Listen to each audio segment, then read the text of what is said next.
kamakailan, meron nga pong napabalita dito sa Toronto, Canada, during yung Latin Salsa Festival, Bombo Justin. So, dalawa ang namatay at apat ang sugatan, 4 to 5 ang tinakbo sa hospital, and then nagkaroon ng syempre chaos. So, ang investigasyon ngayon na lumalabas, parang gang-related.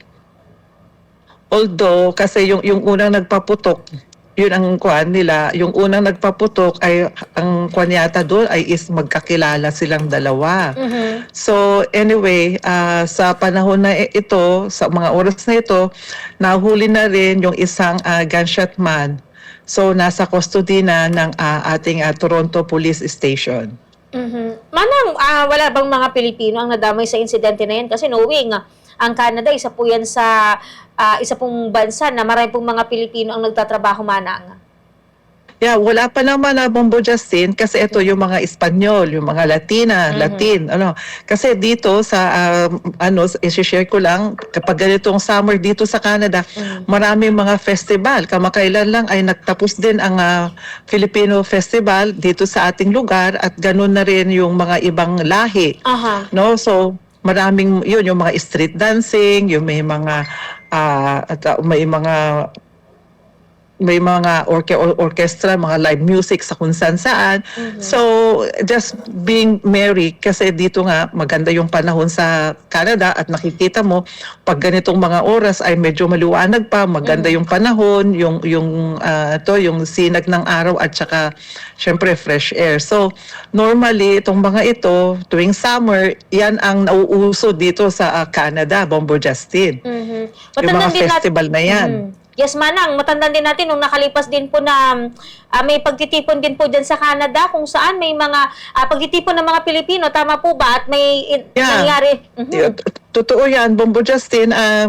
May mga, kasi kung minsan, syempre open house yan, may mga dayo-dayo, so yung hindi rin makontrol. But the thing is, yung mga ganyan kaagad na insidente, merong kagad na kaantabi ng mga pulisya. Kaya madaling nahuli nila yung mga perpetrators to the crime. Yes. Manang, kamustahin pala natin ito pong FIFA World Cup po dyan dahil on July 19, yung pagtatapos po nitong FIFA World Cup. So, kumusta po yung mga venues ng mga palaro po dyan, Manang? Sa ngayon, ang last na nagbid na lang goodbye ang FIFA dito sa Vancouver. The last game was on Saturday. So, between Norway and England. So, ngayon ay linggo namin dito, pero hanggang July 19, lahat ng mga yung fan fest, mapapanood pa rin namin yung mga ibang kaganapan. Kasi sa ngayon, out of 48 countries, for the finals ng FIFA, 4 na country ang pumasok sa semifinals, Bombo Justin. So, may pagkakataon pa rin kami na makapanood sa until July 19 kung sino ang magiging kampiyon para sa FIFA. Although yung teams na competing dito sa Canada, sa Vancouver, ay nagtapos na noong Sabado. Pero Manang Ruth, kamusta ba? Marami pa ba yung mga spectator na pumasyal po dyan sa Canada hanggang ngayon? Marami pa. Marami pa.